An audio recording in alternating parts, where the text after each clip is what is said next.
Salam, selamat siang sahabat terkasih. Hari ini kita melanjutkan pembacaan Alkitab dalam kitab Daniel dan kita akan membaca Daniel 5 ayat 17 sampai 30. Bagian ini memperlihatkan bagaimana Daniel menyampaikan pesan Tuhan kepada Raja Belsasar, pesan yang tidak mudah disampaikan. Tapi Daniel tetap menyampaikannya dengan berani dan jujur. Mari kita membaca bersama Daniel 5 ayat 17. Kemudian Daniel menjawab raja, "Tahanlah hadiah tuanku, berikanlah pemberian tuanku kepada orang lain. Namun demikian, aku akan membaca tulisan itu bagi raja dan memberitahukan maknanya kepada tuanku." Sahabat terkasih, Raja Belsasar telah menjanjikan hadiah kepada siapapun yang dapat membaca dan menjelaskan tulisan misterius di dinding. Tetapi Daniel tidak menjadikan hadiah itu sebagai alasan untuk menyampaikan pesan Tuhan. Daniel bahkan mengatakan, pada dasarnya, simpan saja hadiahmu. Karena bagi Daniel, kebenaran Tuhan tidak boleh diperdagangkan demi keuntungan pribadi. Daniel sedang berada di hadapan seorang raja yang sangat berkuasa. Tetapi dia tidak mengubah sikapnya hanya karena ada sesuatu yang bisa dia dapatkan. Ini mengajarkan tentang integritas. Integritas bukan hanya melakukan yang benar ketika tidak ada keuntungan. Integritas terlihat ketika kita tetap melakukan yang benar meskipun ada kesempatan untuk mendapatkan keuntungan dengan cara yang tidak benar. Dalam kehidupan sehari-hari, mungkin kita juga menghadapi situasi seperti itu. Ada keputusan yang menguntungkan kita, tetapi tidak sepenuhnya benar. Ada kesempatan untuk mengambil sesuatu yang bukan hak kita. Ada situasi ketika kita bisa memilih diam demi mendapatkan keuntungan. Daniel mengingatkan kita, jangan menukar kebenaran dengan keuntungan. Daniel 5 ayat 18-19.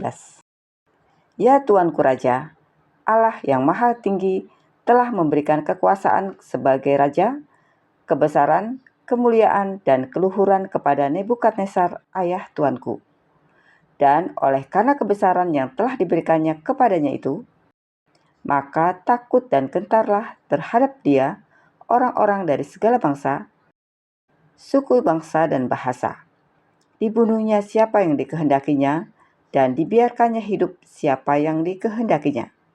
Ditinggikannya siapa yang dikehendakinya, dan direndahkannya siapa yang dikehendakinya. Sahabat terkasih, mari kita perhatikan dari mana Daniel mengatakan kebesaran Nebukadnezar berasal. Bukan semata-mata karena kemampuan Nebukadnezar, tetapi karena Allah yang Maha Tinggi memberikan kerajaan dan kebesaran itu kepadanya. Ini penting karena Daniel sedang menunjukkan kepada Belsasar bahwa kekuasaan manusia sebenarnya berada di bawah kedaulatan Tuhan. Nebukadnezar memang seorang raja yang sangat besar, tetapi kebesarannya tetap merupakan sesuatu yang Tuhan izinkan dan percayakan. Jadi, masalahnya bukan memiliki kekuasaan. Masalahnya adalah ketika seseorang mulai menganggap kekuasaan itu sebagai miliknya sendiri dan lupa kepada Tuhan yang memberikannya. Dan inilah yang kemudian terjadi. Nebukadnezar menjadi tinggi hati, lalu Tuhan merendahkannya. Belsasar sebenarnya sudah mengetahui kisah ini, tetapi dia tidak belajar darinya. Daniel 5 ayat 20-21. Tetapi ketika ia menjadi tinggi hati dan keras kepala, sehingga berlaku terlalu angkuh, maka ia dijatuhkan dari tahta kerajaannya dan kemuliaannya diambil daripadanya. Ia dihalau dari antara manusia dan hatinya menjadi sama seperti hati binatang. Dan tempat tinggalnya ada di antara keledai hutan. Kepadanya diberikan makanan rumput seperti kepada lembu, dan tubuhnya basah oleh embun dari langit, sampai ia mengakui bahwa Allah yang Maha Tinggi berkuasa atas kerajaan manusia dan mengangkat siapa yang dikehendakinya untuk kedudukan itu. Sahabat terkasih, Daniel kemudian mengingatkan Belsasar tentang Nebukadnezar. Nebukadnezar pernah menjadi raja yang sangat besar. Tetapi ketika ia menjadi tinggi hati dan sombong, Tuhan merendahkannya. Pada akhirnya, Nebukadnezar harus mengakui bahwa Allah yang Maha Tinggi berkuasa atas kerajaan manusia. Daniel sedang memberikan sebuah pelajaran dari sejarah. Seolah-olah Daniel berkata kepada Belsasar, "Kamu sudah melihat apa yang terjadi. Seharusnya kamu belajar dari sana."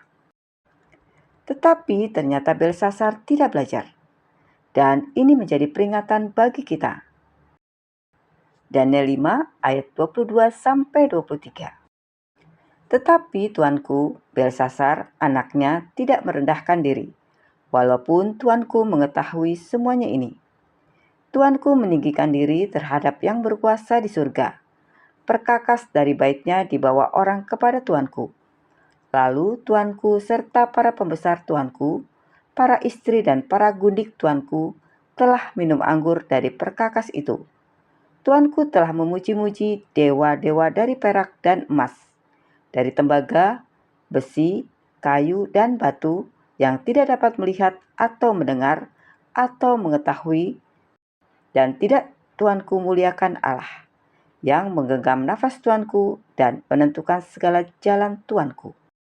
Sahabat terkasih, ini mungkin merupakan bagian paling penting dari teguran Daniel.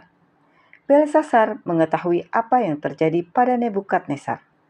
Jadi, masalahnya bukan karena dia tidak tahu. Masalahnya adalah dia tahu, tapi tidak mau merendahkan diri.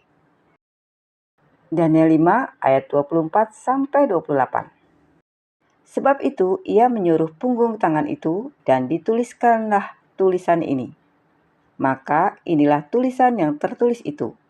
Mene, mene, tekel, ufarsin. Dan inilah makna perkataan itu.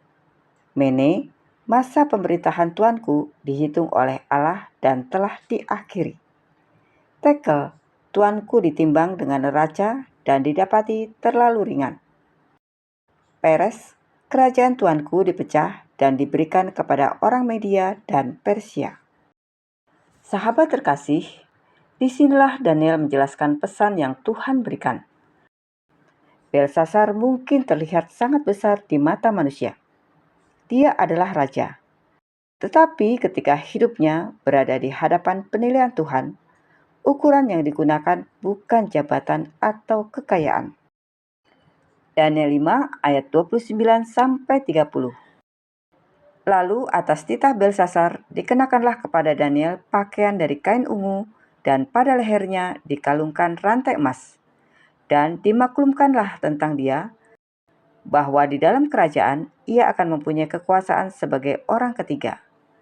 Pada malam itu juga terbunuhlah Belsasar, raja orang Kasdim itu. Sahabat terkasih, yang mengejutkan adalah betapa cepat semuanya berubah. Belsasar masih berada dalam pesta, masih berada dalam istana, masih memegang kekuasaan. Tetapi pada malam yang sama hidupnya berakhir. Ini mengingatkan kita bahwa kehidupan manusia tidak berada sepenuhnya dalam kendali manusia.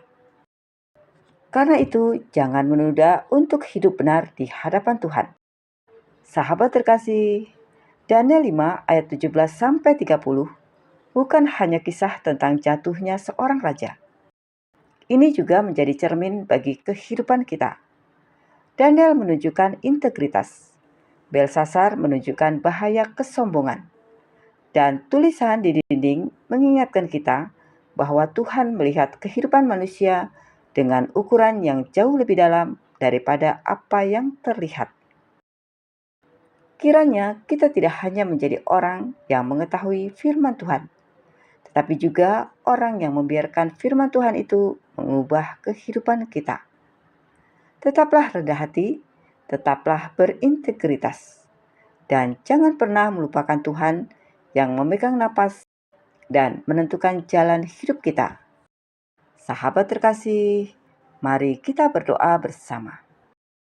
Bapa yang Maha Baik, kami bersyukur untuk firman-Mu hari ini. Ampuni kami jika selama ini kami terlalu mudah merasa benar, terlalu percaya pada kemampuan sendiri, atau membiarkan keberhasilan membuat kami melupakan bahwa Engkaulah yang memegang hidup kami. Bapa, periksalah hati kami. Ajarlah kami memiliki integritas seperti Daniel, tetap melakukan yang benar, bahkan ketika tidak ada keuntungan bagi kami. Berikan kami kerendahan hati untuk menerima teguran-Mu dan keberanian untuk memperbaiki apa yang tidak berkenan di hadapan-Mu. Jangan biarkan kami menjadi sombong ketika Engkau mengangkat kami.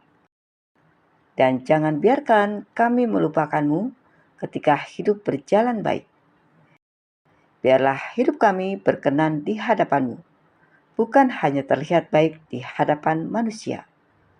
Dalam nama Tuhan Yesus Kristus, kami berdoa dan mengucap syukur. Amin. Sahabat terkasih, kiranya firman Tuhan hari ini menolong kita untuk hidup dengan kerendahan hati, jujur, dan tetap setia kepadanya.